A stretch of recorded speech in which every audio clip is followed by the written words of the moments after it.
let Dries jump on. And over to you, Dries. How are you, sir? I am good. Good evening, I guess, for you. Good morning for me. The sun's kind of going up here. Let me share my screen. But first of all, thanks everybody for attending.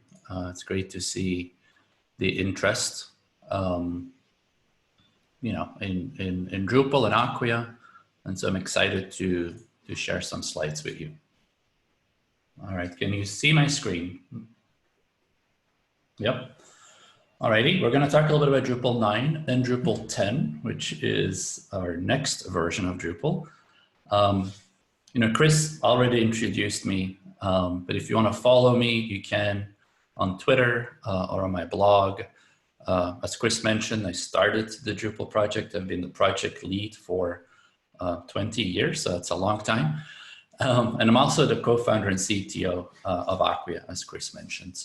If you're new to Drupal and you don't know what Drupal is, which I would be surprised by, but just in case, Drupal is software, and it's software that's used to build websites. And people and organizations, they have used Drupal to build all kinds of websites, marketing websites, e-commerce websites, portals, forums. They've also used it to power mobile apps and other digital channels. So that's effectively what it is. What's special about Drupal is that it's open source. That means everybody can look at the source code, contribute to the source code. There is no license fee for Drupal. And technically that's just a license, open source, but if you do it well, it leads to collaboration. That collaboration leads to a community, and a community of contributors can lead to a lot of innovation. And I would say that's one of the things that makes Drupal very special. It's the fact that we have thousands of people from all around the world, including Asia, contributing to Drupal every day. And so there's a lot of innovation happening in the Drupal community. Over 10,000 people help build Drupal on any given year. Drupal is used by 1 out of 40 websites in the world, so a lot of users, and it's used by organizations large and small. But just a couple of very quick examples. The Australian government is using Drupal. They've actually sort of standardized on Drupal. They built a version of Drupal called GovCMS, and it's sort of a starter kit for building a compliant government website in Australia. Another example is a pharmaceutical company, Bayer, based out of Germany in Europe. They have hundreds of Drupal sites as well because they have all of these products. They operate globally.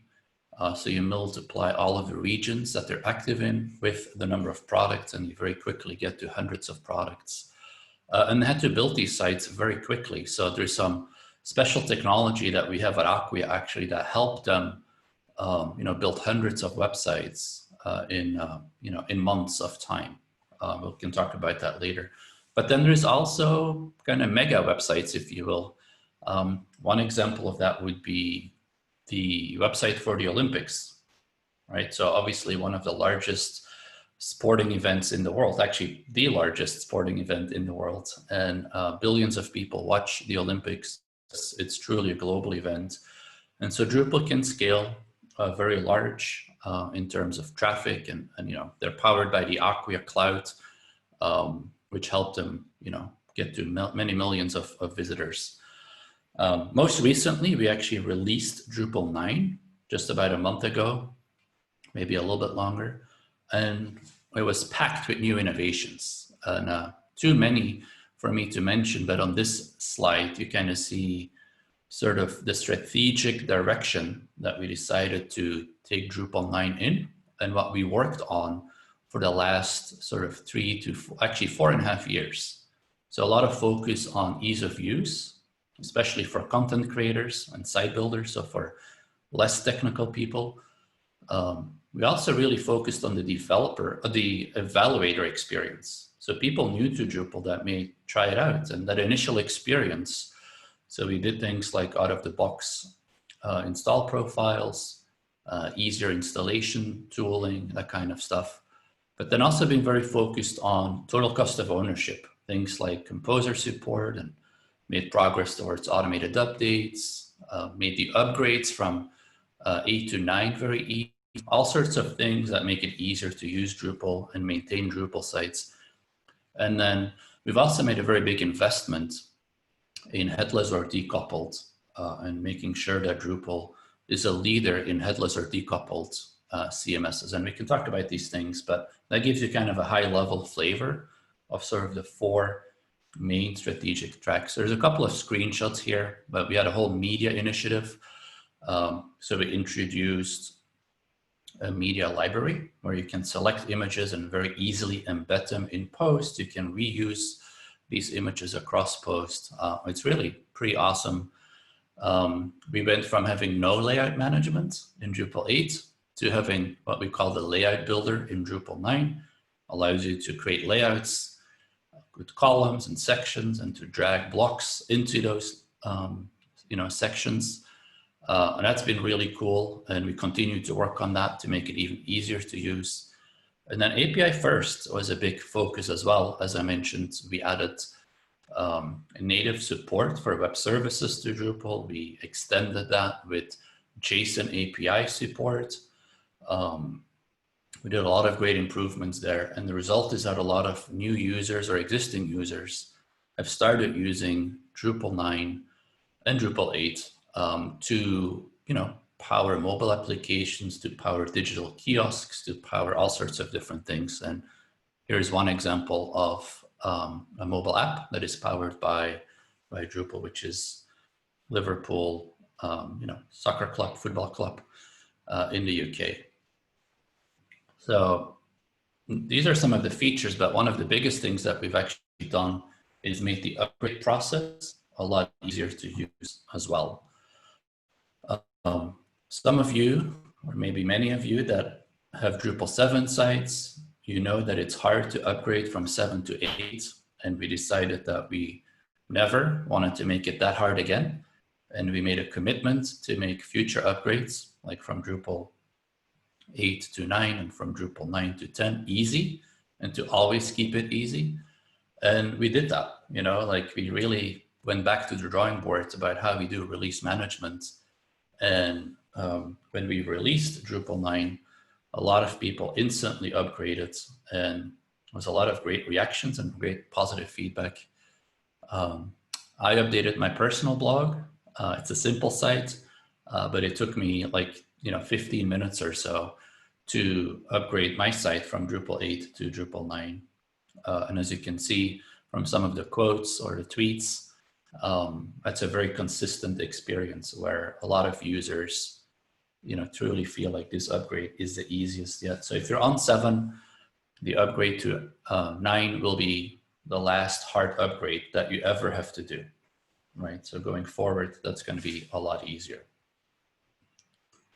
So next, I want to talk a little bit about where we go next. And it's, fairly high level, but we can dig in the Q&A session and the fireside chat by all means.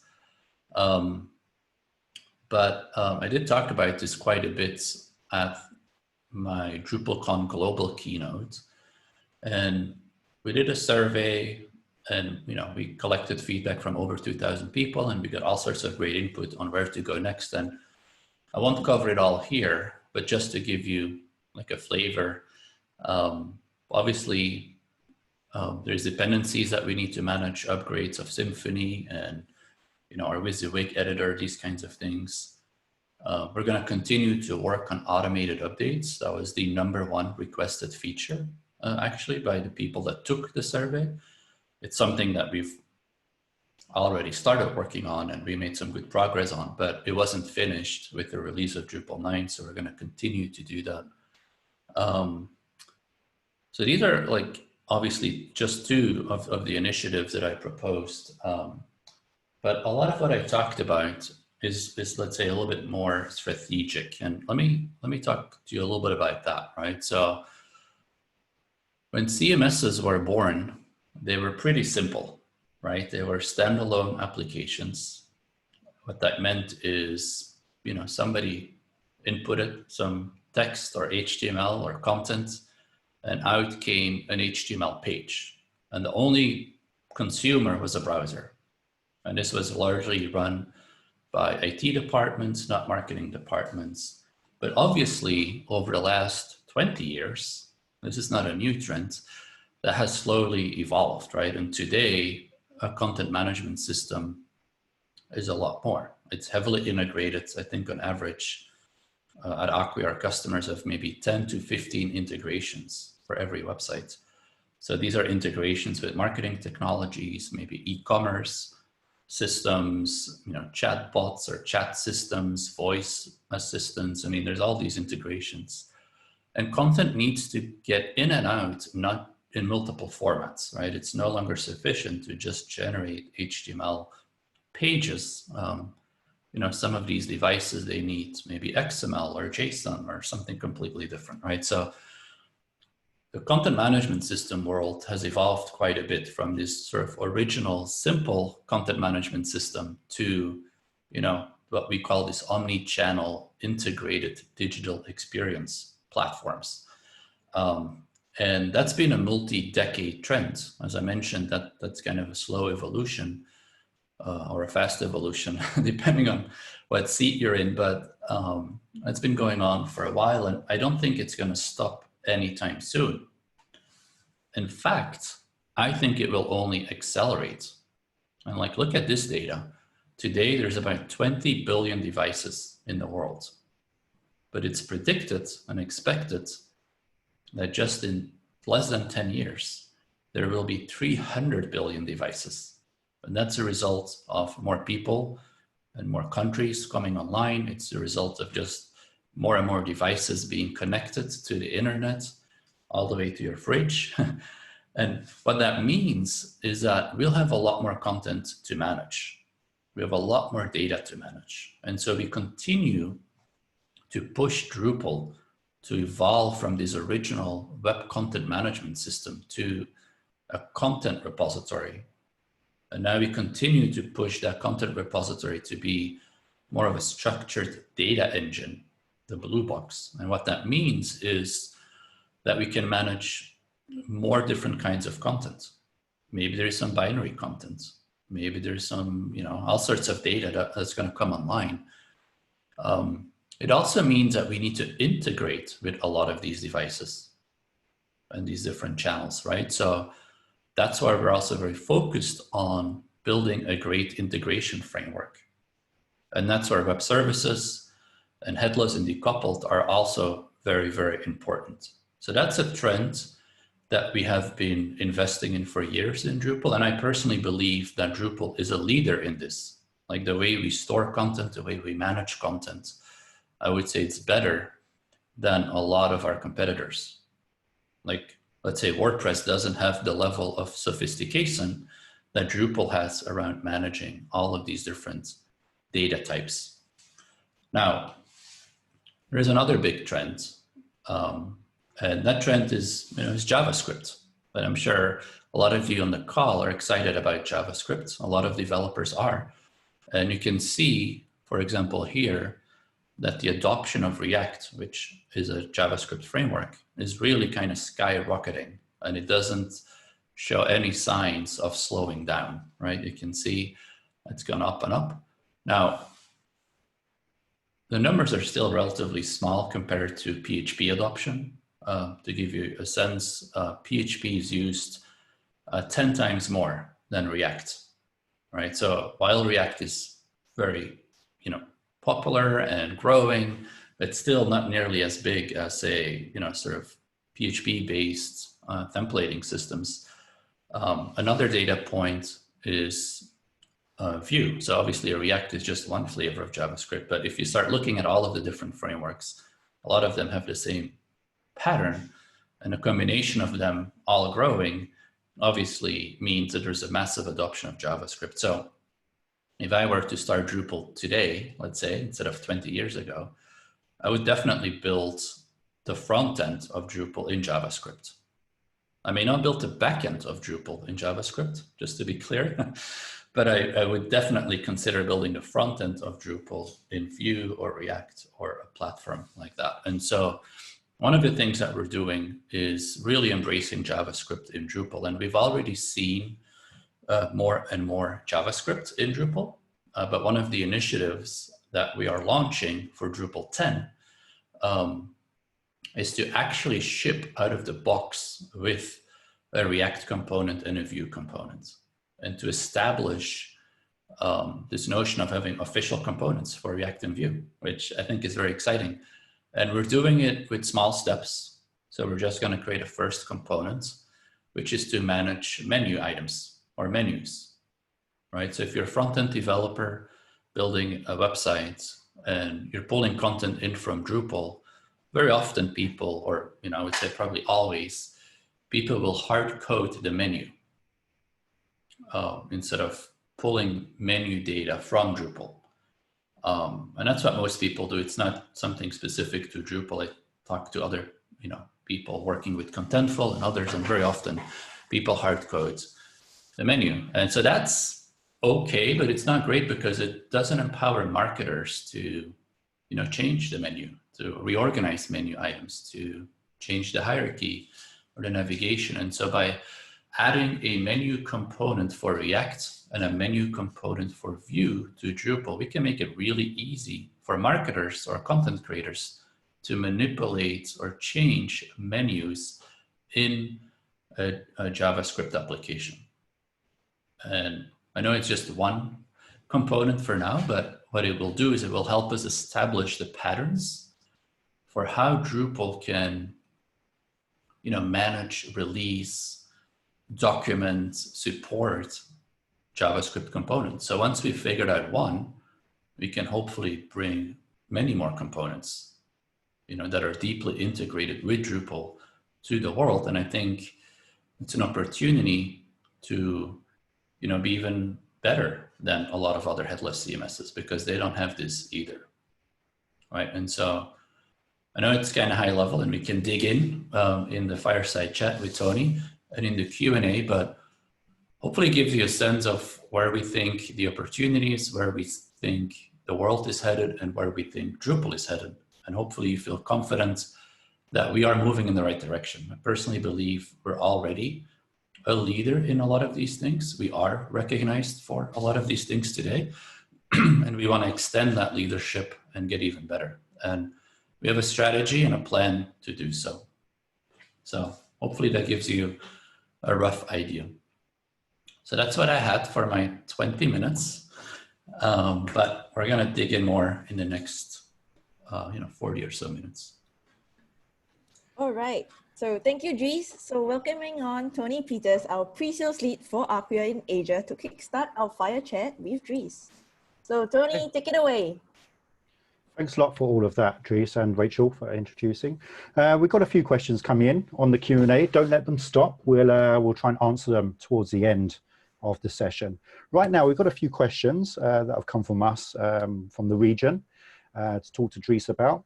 The first one is carrying on that Drupal theme. And we're seeing across the landscape, we're seeing the shift towards headless and decoupled content delivery. And Asia especially has always had this strong focus on handphones and screens away from the desktop. So what really excites you, Dries, about this direction, and how are you pioneering in this space? Yeah, well, I'm excited about this direction, and I've done a lot of blogging and writing and evangelizing. And I'm excited about it because at the end of the day, it's about building really great experiences for end users, right? And embracing these new modalities, if you will, whether it's mobile phones. Mobile phones obviously aren't that new, but whether it's mobile phones or digital kiosks or voice or chat, I think is awesome because you can delight visitors or customers with these different channels. So I think it's pretty cool. As an engineer, there's also some refreshing design patterns and things like that, just at a technology level too. It's fun to work with JavaScript for a lot of people. So I think it also creates for a different, I guess, or sometimes better developer experience. So I think both of these are pretty, pretty exciting.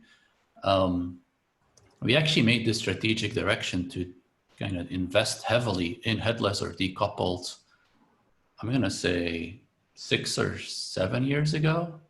You know, was at the beginning of the Drupal 8 development cycle, not at the beginning of the Drupal 9 development cycle. So we have been making a lot of progress, both as part of Drupal core, but also the community around Drupal core, all of the contributors. We have really good JSON API support out of the box, as an example, but we also have, you know, GraphQL support, and we have, you know, all of the things that you would expect to build great headless or decoupled applications.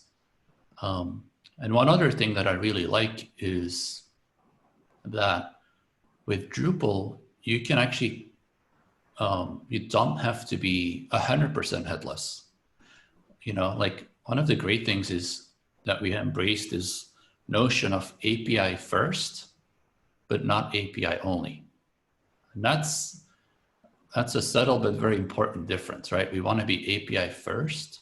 So we believe in API-driven architectures and making everything an API and making sure everything can be changed through web service APIs. But we do not want to be API only, like some of the pure headless players. And that's important because, you know, the marketers don't always like headless because it kind of removes some of their capabilities today. And so with this API first approach, you could have one Drupal instance that powers a marketing website. That's a traditional website. But you could use the same Drupal instance and the same content in Drupal to power a native application, right? So you can have one instance of Drupal that does, you know, both of these things, and it allows you to use the best solution, you know, depending on the use case. Yeah, I think it's great that we've got that flexibility to work with, because there's so many different use cases and different routes to go down, and it's not a one size fits all. So that's really good to hear that. And it's really appropriate these days because we're seeing so much more contactless touch points where the human to human interaction is getting a little bit shied away from, especially here in Asia. A lot of screens are coming into play. So yeah, it's great that there's the options and flexibility to be able to enable those without so much investment that was traditionally seen there. But with headless and decoupled, we're kind of seeing this danger of it becoming a bit of a buzzword, and implementations happening just because it should be headless or someone sees it as being in fashion, so to speak. What do you see as the challenges and pitfalls, apart from what you just mentioned, the marketing teams not liking it so much from a content point of view, but what's the challenges of just going down that route if it's not appropriate? Yeah, it's actually a good segue. And actually, let me talk a little bit more about the marketer's challenge, because in my mind, it is the biggest pitfall. And so just to explain that a little bit better, if you use a traditional CMS, right, like Drupal, where the CMS outputs the HTML, marketers tend to love that. Why? Well, because it's really empowering them on the back end to do a lot of different things. As I mentioned, not only can they create content, but they can change menu items, right? And as soon as they change it, it's reflected on the website. Or they can create layouts. They can move things around. They can place blocks in layout, so they can very quickly build a landing page, let's say, and then change the landing page. They can see what they're doing, can't they? They can see this happening in front of their eyes, yeah. That's right. All of it is not only WYSIWYG and drag and drop, doesn't require development, but it's also like instant previews, right? Like you change things and boom, you can see how it works. And if you don't like it, you can change it. Now, the problem, between quotes, with headless is that you tend to lose all of these things, right? So problem with headless is if you want to build a landing page, very often you need to go back to your JavaScript developers and ask them to build a landing page. If you want to change a menu item, very often you have to go back to the developers and say, hey, can you change this menu item? And it goes well beyond that. It's like, for example, because Drupal is 20 years old, we have invested and perfected in many ways a lot of different things. And I'm thinking about accessibility. Like we constantly tweak the accessibility of the generated HTML. And we have people that do nothing but improve Drupal's accessibility based on testing and feedback from, visually impaired people.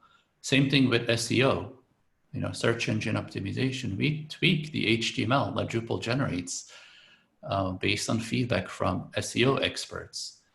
Again, if you go headless and you build a JavaScript front end, very often you lose all of that. You lose sort of that institutional optimization, I guess, for lack of a better term, that has gone into Drupal, and you have to build that again, right? And I'm not saying you cannot do that. A lot of people can build SEO friendly and accessible pages, but a lot of people can't. And you lose kind of the advantage, of many of us in the Drupal community having optimized those things. So, if you go headless or decoupled, I think it's great. It has real advantages, but it also has some drawbacks like the ones I just described. So it's not a one, it's not a solution that fits every use case. So when we work with customers, and obviously that, Tony, is we really ask them like, all right, what do you want to do? And what is important for you? What are your requirements for this project?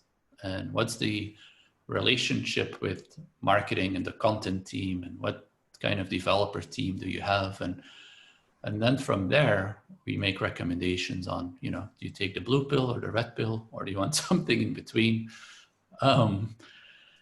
So I think that's the biggest pitfall. I think sometimes I see these projects being completely IT-led, where developers get excited about headless and decoupled or JavaScript frameworks, and then it can be a disappointment for the marketing team. So something to be aware of. Yeah, exactly. And it is really important to listen to the marketers and see how they work, because at the end of the day, they are the end users of a content management platform and the marketing tools. So it's important to take them into consideration. I actually did a webinar series that we're doing talking about this as well here in Asia. But when we talk about marketers and things, they don't just do CMS content. They've obviously got multiple hats on and things, which leads me into that open DXP side of things. Now, obviously, Dries, you've been known as a, well, to put in quotes, sort of Mr. Drupal. You obviously came from the Drupal side. Acquia has deep roots in Drupal. But why expand from Drupal to that open DXP concept? Why move from what we were seen as being really good at, or expand from that? Yeah, I think for me at least, it's been a natural evolution. Like I don't feel like it's a drastic move, but it goes back to what I said a little bit in my presentation, where we've been evolving from websites or web experiences to digital experiences, which include web experiences, but also mobile experiences, or more application-like experiences on other devices. So there's this evolution from content to experiences.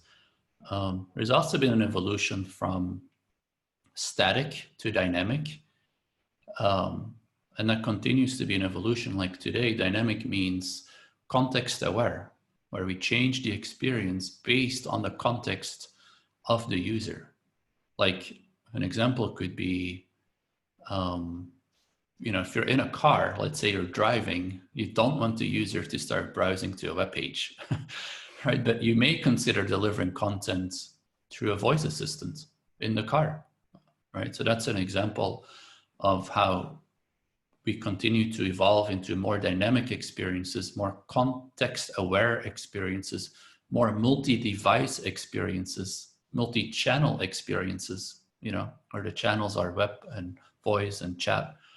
And so for me, it's been an evolution. And I think most companies in the world, they try to really have awesome customer experiences, right? Like the way you win is by having amazing customer experiences. And we see it everywhere, actually. You may not think about it, but experience is what matters. And a very simple example is Uber or Lyft. Like they're basically taxis that get you from A to B. So from a product point of view, they're pretty much the same as a taxi, right? They get you from A to B. But the Uber or the Lyft experience at least in Boston where I live, is so much better than the taxi experience, even though it kind of accomplishes the same goal. And the same is true for every business, quite honestly. Like, obviously not everybody's an Uber or a Lyft, but you also have to think about, how can I elevate that experience so that I stand out from my competitors? And Gartner, which obviously one of the industry analysts, they did some research. They interviewed a lot of the largest companies in the world, and 80 or so, 82% I thought it was, of them believe that it's no longer sufficient to have a really great product. You know, they believe that in order to win, you have to have a great product, but you also have to have the best experience, right? So there's a shift happening from just having good products to having a great experience for the customer around it. And that's the buying experience or a shopping experience, but it's also maybe the support experience or the installation experience. It's a whole thing. And so companies don't need a basic website anymore. I mean, maybe they need one, but I would say sophisticated companies, they're starting to think about, well, all right, my website isn't just a static brochure style website. No, it's my front door. It's the experience platform, right? It's how people buy, it's how people interact with my company. And I want that to be really awesome. And so that means they have to, you know, do the things that I just said, right? Like they have to move beyond the web. They have to go to these different channels. They need to understand their users too, their preferences and their likes. And a simple example could be, I'm going to make this up here, but, you know, let's say I bought a desk. That's probably a bad example, but I'm sitting at my desk and looking at my desk. Right. So I went to a website and I bought a desk. And a few days later, I go back to the website. Very often, most websites today, they would try and sell me another desk. Right. But the reality is, you should know I just bought a desk. And chances are I probably want some instructions or help for how to assemble the desk. Right. And so how do you change the website so that it becomes more personalized? And maybe it says, hey, Dries, we know you just bought a desk. Are you looking for, you know, installation instructions or assembly instructions by chance? It's kind of a bad example, but you know what I mean? Like, it's the idea, I think, is what matters here. It's like, understand your users and adjust the experience based on that. Actually, I don't think that's a bad example at all, because we interacting as humans that's something that we would do. If someone walks into the store the next day, it's the same salesperson, we would greet them in a different way to the way we first interacted and say, how's your desk going, or something like that. So it should be no different from that web experience, because at the end of the day, it's a human conversation that people expect now. With that marketing cloud and how it's being expanded upon within Acquia and how it's all working together, we obviously talk about open a lot in Acquia. We've got the open source with Drupal. We talk about open DXP. How has that kind of influenced in the building of Acquia's marketing cloud, and what does it mean to you with that word open? Yeah, I mean, I think we're all about open. You know, open is what sets Acquia apart from everyone else, right? So in this digital experience world, we compete with Adobe and Sitecore and Salesforce, some pretty big companies, and they're notoriously closed. Like, it's really hard to get content in and out of these platforms. It's really hard to get data in and out of these platforms. And so, you know, we believe that that sort of closedness, I guess, is a real problem, right? Like, we believe that you have to be open in order to create the best experiences. And open means a lot of different things. You know, open means open content and open data at the highest level, right? And so open content, you know, it is about headless and decoupled and web services. It's about getting content in and out. It even extends into the modular architecture of Drupal. You know, it's about being able to extend the platform with modules and services. It's about having these great content models and being able to reuse content. It's about having reusable templates and design systems, all things that Drupal is really good at. But it's not enough to just kind of have open content, if you will, but it's also really important to have open data, right? So to go back to the previous conversation, like how do you really understand your users? And how do you connect all the experiences based on that understanding? And today, there's all these silos.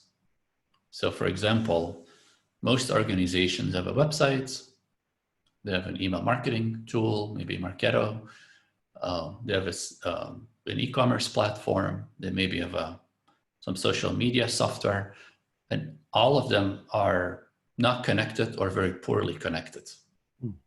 And the result is that the experience often sucks because data isn't reused, content isn't reused, and it's very inefficient.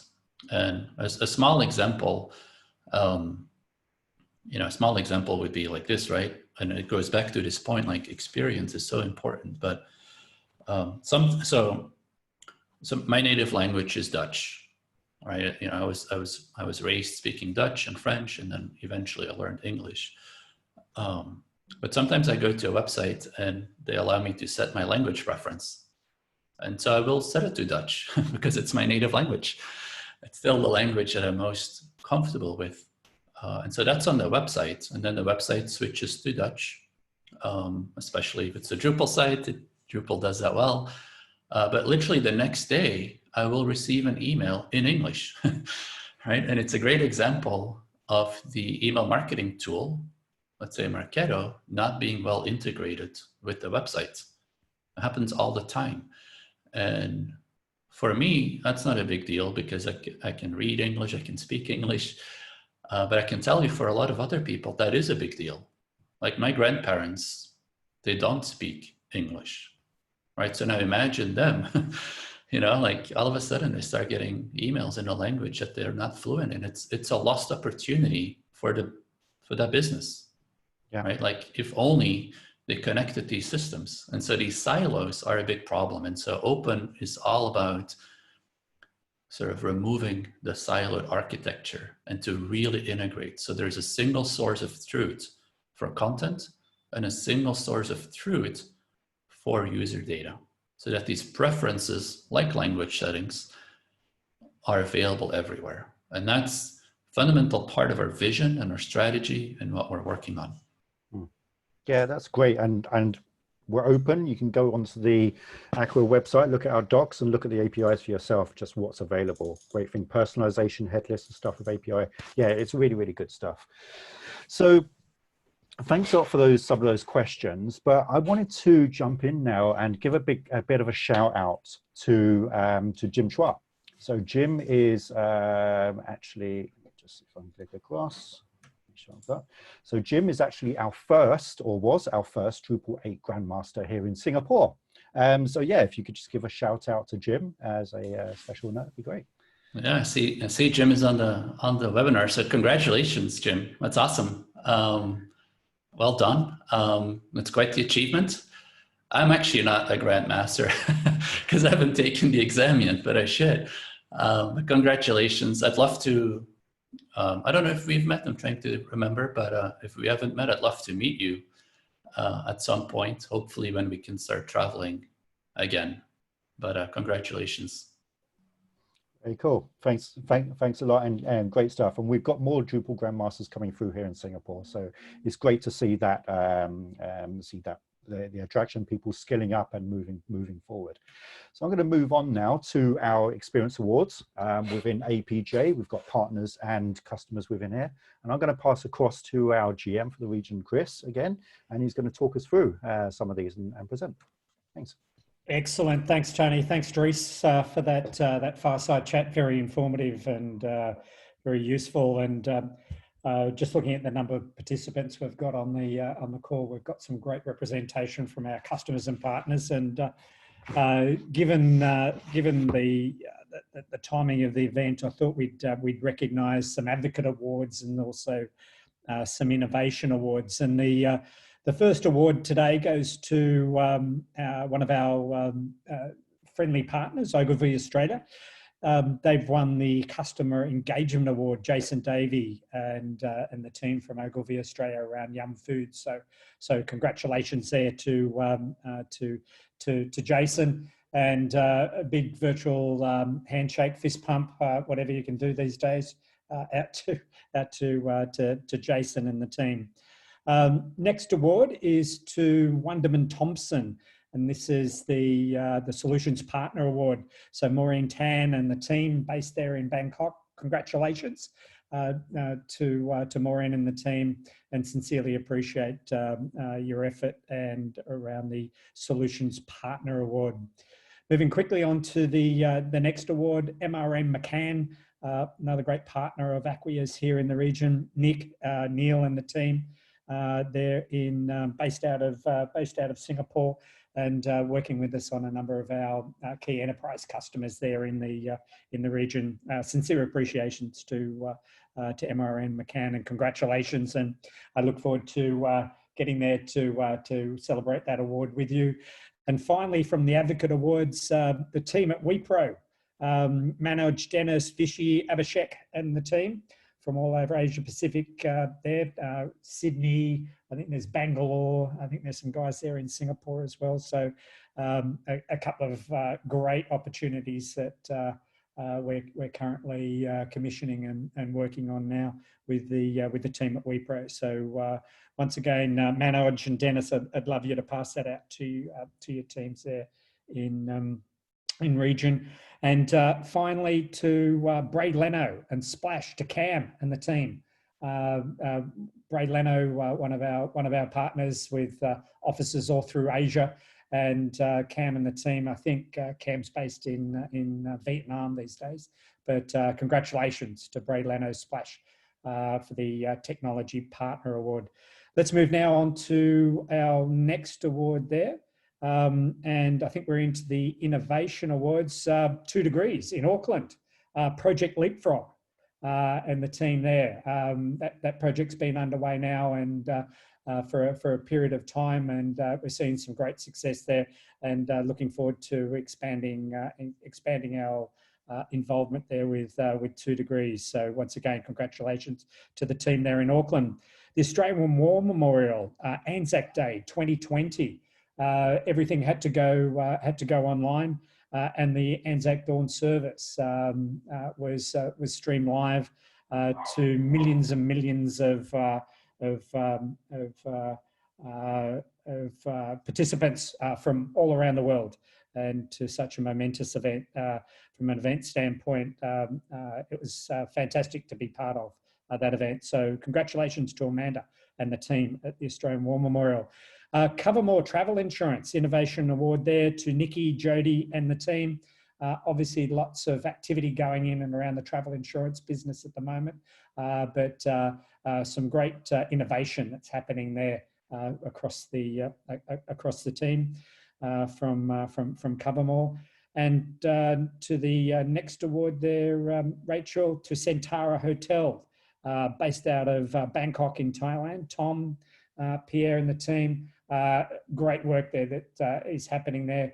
Obviously, a whole bunch of changes in circumstances and whatever, but the innovation that's happening there, and the look and feel of Centara Hotels and Resorts as they come out of COVID-19.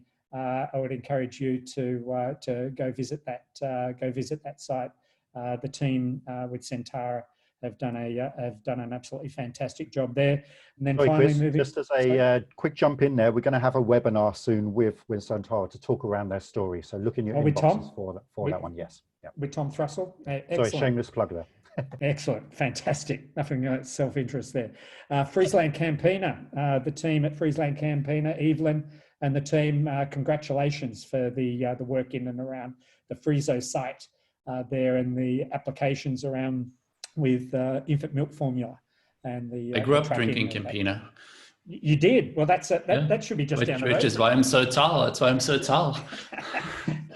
That should be just down the road from you, Dries, shouldn't it? It is, yeah. Campina guys. Yeah, they're all over the Benelux, obviously. Dutch company, right?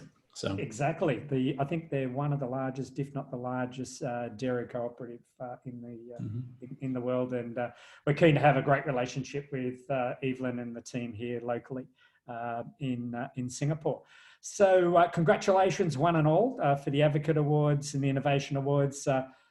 When circumstances permit, we'll be definitely out there and giving the fist pumps and the awards out physically to those people. So congratulations there, and we look forward to being able to present the awards for the balance of 2020 towards the back end of this year to the team. So I think it's back to you, Tony.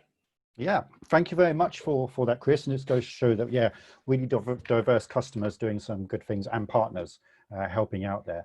So we're going to finish up with a bit of Q&A now. We've had some come in our Q&A live, but we've also had some questions that have been asked by people ready for this event. I'll start off with a couple. We can run through these. First one, will there be a better and truer WYSIWYG? What you see, what you get, site building experience like the likes of WordPress, Elementor, things like that. Wants to see a bit more than just layout builder, this person. What's your answer to that one, Dries? Yeah, a couple of things. So first of all, Acquia did buy a company that provides this. It was called Cohesion. We recently renamed it to Site Studio, and it comes for free, actually, at no additional cost, with an Acquia subscription, if you have a cloud subscription. So if you're a customer and you haven't tried it out yet, you should, check it out. You might like it. At the same time, we continue to make improvements to, Drupal's built-in layout builder. As I mentioned, we released it as part of Drupal 9. It's great, but it is basic. So the comment is right. And we have to keep adding, additional capabilities. And there's actually a pretty healthy amount of innovation through contributed modules right now. So if you haven't checked out some of the layout builder modules, please do. And if you want to get involved with making it better, please do so too. I think we made a fantastic start with the layout builder, and it's really kind of built well from the ground up to be deeply integrated with Drupal. So I think a lot of the pieces are there, and additional innovation on top of layout builder should be, a lot easier because we kind of built it right, if you will. So that's good. I think it makes a lot of sense. It's one of these other, like WYSIWYG is one of these other multi-decade trends in my mind. And one thing that will never change is that users want it to be easier and faster to build sites. Like I can promise you that 10 years from now, that's what people want. 20 years from now, that's still what people want. So I think any investment in WYSIWYG and faster page building through these kinds of solutions are really smart and are really important as well. So I think there will be a lot better experiences. It's a matter of time. Thanks. Yeah, and give us a shout if you want to see the Site Studio stuff. It's really cool. I really like it anyway. So next one is, well, this was an interesting one. How does Acquia see itself amongst other players like Adobe and Sitecore? So Dries, what's your opinion on this? And now that we're up in that top right-hand quadrant with Forrester, Gartner, how do you see yourself playing with these? And these are our top competitors, right? And yeah, to your point, Gartner, if you look at the Gartner Magic Quadrant, it's the three of us that are kind of separated from the pack, that are the leaders. And the same thing with the Forrester Wave, by the way. It's also the three of us that are the leaders in web content management. And there's quite a bit of separation from other content management systems or enterprise content management systems. I think of us as being a little bit like David and Goliath, maybe, where we're kind of disrupting them. And obviously Adobe is a very large company. We're a relatively small company compared to Adobe, right? But I think we're better. And I think we're better because we're innovating faster. You can see that in these Magic Quadrants, we're the fastest movers up and to the right. but we're open, and we talked a lot about open, and these systems are closed. You know, personally, I think open source and open is so disruptive. Like the developers that I speak to, I mean, very few of them wake up in the morning thinking about what Adobe product will I buy today, right? Like I think people start with open source nowadays, and they want open and they expect open, and I just think that you know, that eventually will win, you know, because open and open source will just dominate this category.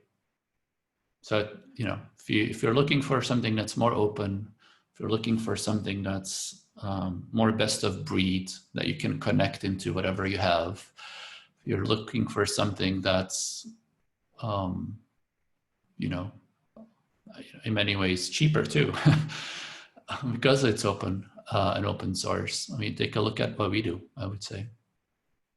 Yeah, thanks. Yeah, we've had a few more questions come in. So one of them was, and I can probably answer this, or we can answer this in region. So we've not had a Drupal event like Drupal Camp organized in Singapore for some time. It will be good to see Acquia being more involved in running it instead of relying on a local group. Are there any plans to go in that direction for Singapore? As a region, we looked at this. Of course, we've got that dedicated team in Asia now, which I'm part of. I've been here for about 6.5 years now. We've got a team here in Singapore.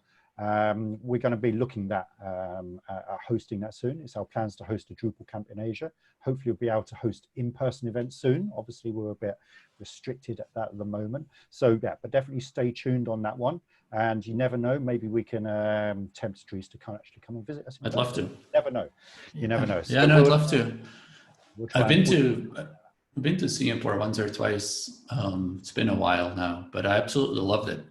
So I was really impressed by the, you know, by the city and the country, and I'd love to come back.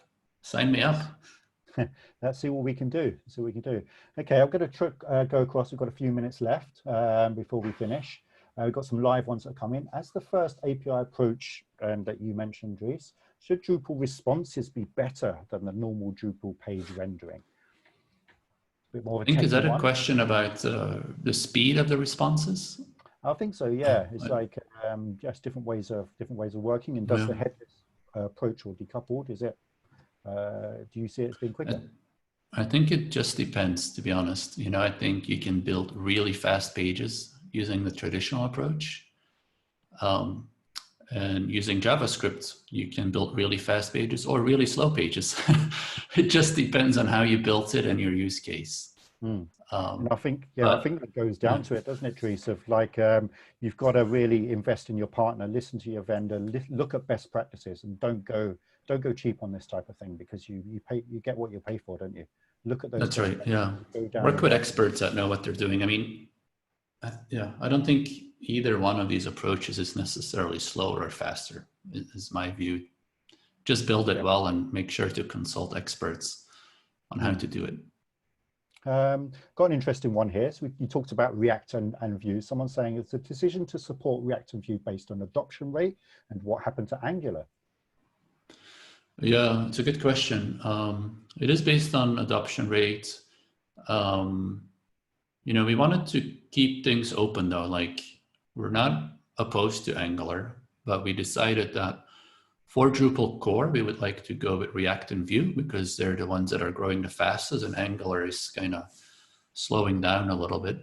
But we're going with two because we want to make sure everything is sufficiently abstracted, that it's not limited to one or two, right? So we hope that others will build integrations for Angular and other platforms, other frameworks.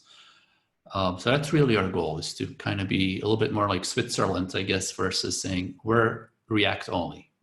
Because we recognize different people, teams, who prefer their own language of choice, and we want to keep all the options open. And similarly, we're keeping the old twig-based templating too. Like, we're not throwing that out. It's important to emphasize in case somebody's like starting to panic that they're no longer going to be able to use Twig. Like, yep, we're keeping Twig and we're adding React and Vue. We're going to experiment with that, and maybe we like Angular more, you know, and then we can add Angular and remove something else. So it's early days. My best advice would be to get involved. If you're a strong fan of Angular, yeah, let's make an Angular component, you know, like, and see how it compares. And that's what you get with having that open platform, isn't it? That people can contribute, you actually see what's going on. And like you said, we're not dropping that Twig support, it's making the upgrade path easier. Isn't That's it? right. Making sure that we don't leave people behind on that. I think we're actually running out of time now, unless you saw a question that really sprung out or something else you wanted to answer. I'll probably pass back to Rachel, who will close up for us. So, but thank you very much for your time and discussing Dries. It was great to have that chat, and hopefully we'll see you soon here in the region. Yeah, I'd love to. Yeah, thanks for having me. And the fact that there's so many questions means we'll have to do this again. There's a lot. I think there's a few more questions that we'll probably answer. We'll take those offline and reach out to you individually on some of these bits and pieces, like with Thailand and some other questions. So we'll reach out individually on those to answer those for you.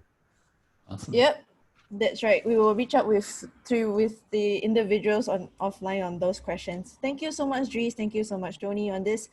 I'll hold you on to it, Dries, that you'll be definitely come back to Singapore for the Drupal camp. All right? Thank Yes, you. please. Yes. I love it. Thank you all for attending. Yes, thank you all for attending. The slides and a recording for this webinar will be posted on our website, and it will also be sent to you via an email. So be sure to look out for that, all right? So thank you, guys. Thank you, Dries. Thank you, Tony, and thank you, Chris, for your time. Thanks for having me, and thanks for organizing. Thanks a lot. See you next time. Bye.